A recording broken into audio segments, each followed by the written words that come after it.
안녕하세요 여러분, 사단법인 우리 역사 바로 알기의 송신의 강사라고 합니다. 반갑습니다. 네, 오늘 역사 인물 중에서요 조선어 학회 아시죠? 한글학자 최현배 선생님에 대해서 여러분들하고 이야기해 보려고 합니다. 외솔 최현배 선생님, 이분은 1894년 그러니까 갑오 동학 농민혁명이 일어나던 그 해에 태어나셨어요. 경상도 울산에서 태어나셨거든요. 울산에서 태어나셨는데 어릴 때부터 그렇게 몸이 허약하셨다고 합니다. 그래서 아버지께서 업고 서당까지 이렇게 공부를 시켰다고 해요. 그렇게 열성적인 부모님 아래에서 어렸을 때부터 공부를 했는데요. 아버지는 안타깝게도 일찍 돌아가셨어요. 그렇지만 어머니와 누나가 또 훌륭하게 키워내셔서 우리 한글학자가 되신 분인데요. 이 선생님은 일신학교에 나중에 다니게 되셨어요. 그랬는데 그 일신학교에서는 어떤 과목을 가장 좋아했느냐?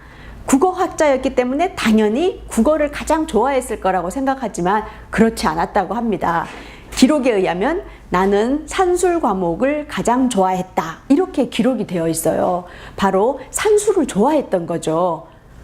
나중에 이 최현배 선생님께서는 한글 기계화에도 아주 기여를 많이 하셨거든요. 그래서 이후에 그런 연구를 하고 학문을 하는데 그런 수학적인, 그런 논리학적인 이러한 성향이 아주 좋게 발현을 했다고 합니다. 이렇게 융합의 시대라는 것이 바로 이 최현배 선생님에게서도 알 수가 있어요.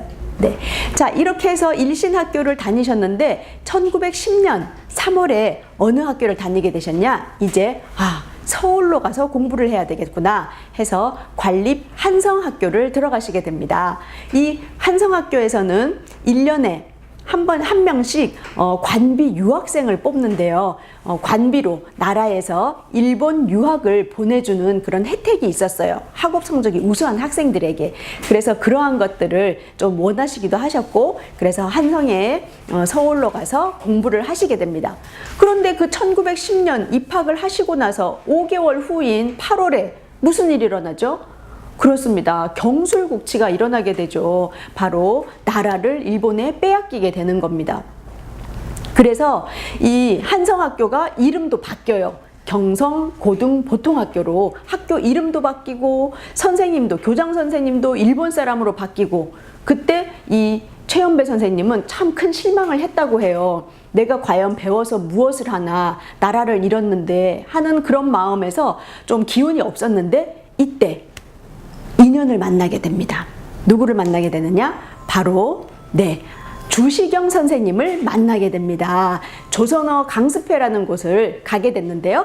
이 조선어 강습회에서 주시경 선생을 만나서 말, 글, 얼, 바로 우리가 하는 말과 우리가 쓰는 글과 우리가 생각하는 이 정신은 하나다 하는 삼위일체설을 듣고 아주 감명을 받아서 주시경 선생님의 애제자가 되시게 됩니다. 그런데 또 기록에 의하면요, 최현배 선생님은 그 당시 학교 생활이 조금 실망스러웠지만 조선어 강습회를 열심히 다니시고, 또 하나는 바로 홍암 나철 선생님의 교육을 많이 받았다라고 되어 있습니다. 홍암 나철 선생님은 어떤 분이시냐 하면 바로 다음과 같은 말씀을 하신 분인데요. 국망도존, 나라는 망해도 그 정신은 존재한다라는 말을 하시면서 독립운동을 하셨던 분이세요. 그래서 을사오적을 처단하는 그런 일도 하셨던 분이신데요. 무엇보다도 독립운동이 너무 다양한 방면으로 이루어진다라고 생각을 하셔서 하나로 통합할 수 있는 방법은 무엇일까 고민을 하시다가 바로 우리 민족은 다 같은 공통점이 단 하나가 있다. 그것은 바로 우리의 조상인 단군 할아버지의 자손이다라는 것을 생각을 해내신 거예요. 그래서 1909년에 단군교를 설립하셨고요. 1910년에는 대종교라는 이름으로 새롭게 중광을 하시게 된 분이십니다. 그래서 주시경 선생과 홍암 나철 선생을 통해서 민족의 소중함, 국가의 소중함, 그리고 그러한 정신의 소중함. 그런데 그러한 정신은 바로 우리의 말과 글에 있다는 것을 아시게 된 분이 바로 외솔 최연배 선생님이십니다. 네, 이 최연배 선생님은 우수한 성적으로 졸업을 하셨고요. 졸업을 하시면서 자, 대한매일신보 1915년 기사를 보도록 하겠습니다. 뭐라고 되어 있죠? 금년 내지 유학생. 유학생을 몇 명으로 뽑았다? 5명. 그 중에서 최연배 이름을 알 수 있습니다. 그래서 일본의 4년제 대학에는 유일하게 최연배 선생님이 가셔서 공부를 하는 유학생으로 뽑히신 거예요. 그래서 일본 유학을 끝내시고 일본에서는 교육학이라든지 철학 이러한 것들을 배우시게 됩니다. 그리고 우리나라에 와서는 어떤 학교냐? 연희전문학교, 지금의 연세대학교에서 교수직을 하시게 돼요. 이 연세대학교에서 또 어떤 인연을 만나느냐? 선생님의 제자 중에 항상 최연배 선생님의 수업에 맨 앞에 앉아서 열심히 수업을 들었다라는 기록이 있는 그 사람은 바로 윤동주가 되겠습니다.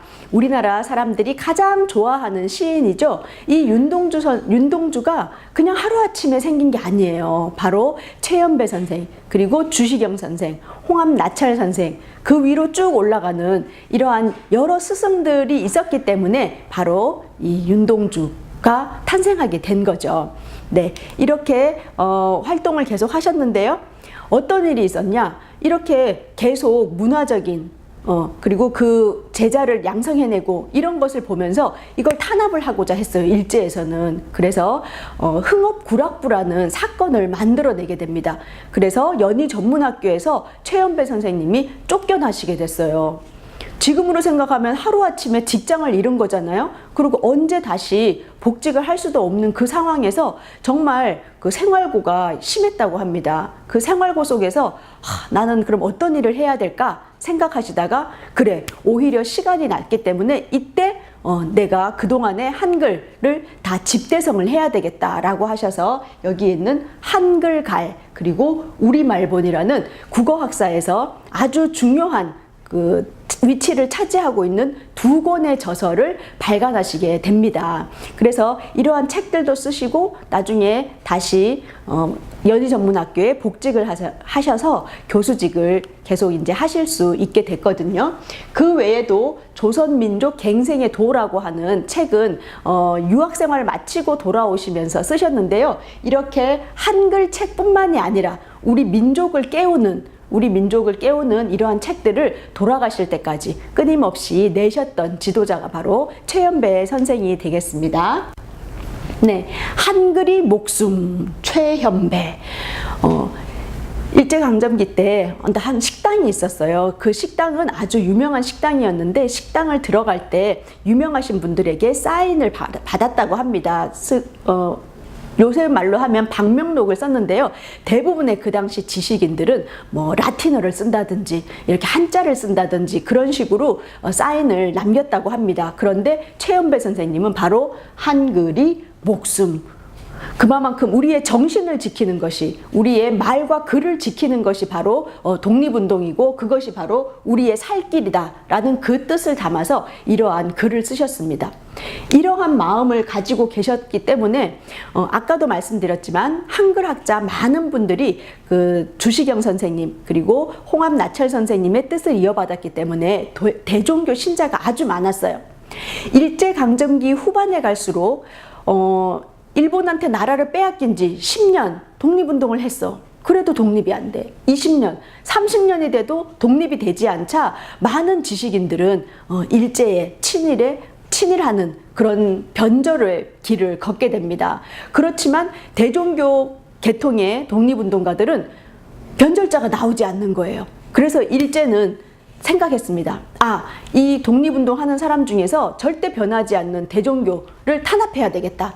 그래서 1942년에 조선어 학회 사건을 일으킵니다. 그래서 대종교에서는 이모년에 일어난 변이다라고 해서 이모교변이라고도 불리고 있는데요. 이렇게 조선어 학회의 한글 학자들 33명을 일본 사람들이 잡아가고요. 그 외에 조선어 학회에 협력했던 48명의 인사들도 잡아가서 엄청나게 혹독한 고문을 가했다고 해요. 그래서 그 중에서 10분이나 되는 분이 고문으로 인해서 돌아가시는 그런 끔찍한 일이 발생했습니다. 이때 조선어 학회에 가장 앞장서서 일하셨던 이금노 같은 분들은 징역 6년에 처해지고요. 두 번째로 형량이 많으셨던 분이 바로 최연배 선생님 4년을 받으십니다. 그리고 이희승 선생님은 2년 6개월. 이렇게 해서 많은 분들이 그 함흥 감옥에서 정말 춥고 그 힘든 속에서 끝까지 감옥 생활을 하셨거든요. 그러다가 1945년 8월 15일에 무슨 일이 일어났죠? 네, 해방이 되자 그제서야 형 집행이 정지돼서 석방이 되시게 됩니다. 그 석방이 되실 때 제자들이 함흥 감옥까지 찾아가서 선생님들을 모시고 오는데 이금노 선생의 경우는 산 송장이나 다름없었다고 합니다. 그래서 들것에 실려져 나오시게 되고요. 이 최연배 선생님도 혼자는 걸을 수가 없으셔서 제자들의 부축을 받으면서 나오셨다고 합니다. 그렇게 정말 한글을 지키는 것을 목숨과도 같이 여기셨던 분이 바로 한글 학자들이 되시겠습니다. 이후에 최연배 선생님은 조선어 학회를 나중에는 한글 학회로 이제 바꾸시면서 많은 일들을 또 해방 이후에도 하셨는데요. 바로 우리의 교과서를 처음으로 이렇게 만드셨던 분들이 바로 이 조선어 학회 이후의 분들이십니다. 그래서 여기 보면 중등 말본이라고 이렇게 되어 있고요. 최연배 해서 정음사에서 나온 이런 교과서들이 있습니다. 그런데 곧 무슨 일이 일어나죠? 5년 만에 그렇습니다. 6.25 전쟁이 일어나죠. 6.25 전쟁통 속에서도 이거 보세요. 지금은 교실에 에어컨도 나오고 정말 좋은 교실을 갖추고 있지만 전쟁에서는 이렇게 교실이 제대로 된 교실이 없어서 밖에서 야외에 천막을 치고도 무엇을 했다? 교육을 했다는 겁니다. 우리나라는 이러한 교육의 힘으로 다시 일어설 수 있었던 거죠. 이때 부산으로 피난을 가서 다시 교과서를 만드신 분도 바로 최연배 선생님이십니다. 그 이후로는 한글 기계화 사업에도 열심히 이제 기여를 하셨고요. 그래서 타자기, 우리나라 타자기를 만드는데도 공헌을 하셨던 분이 바로 이 최연배 선생님이 되시겠습니다. 지금은 울산에 가면요, 이렇게 외솔 최연배 기념관, 외솔 기념관이 있습니다. 여러분들 여름이나 이럴 때 여행을 가실 때 울산에서 그냥 맛집이나 놀러만 가는 것이 아니라 이 한글을 지키기 위해서 노력하셨던 목숨을 걸면서 노력하셨던 많은 한글 학자들을 꼭 기억하면 좋겠습니다. 외솔 최연배 선생님 편 이번에 잘 들었나요? 이것으로 마치도록 하겠습니다. 다음에 또 만나요.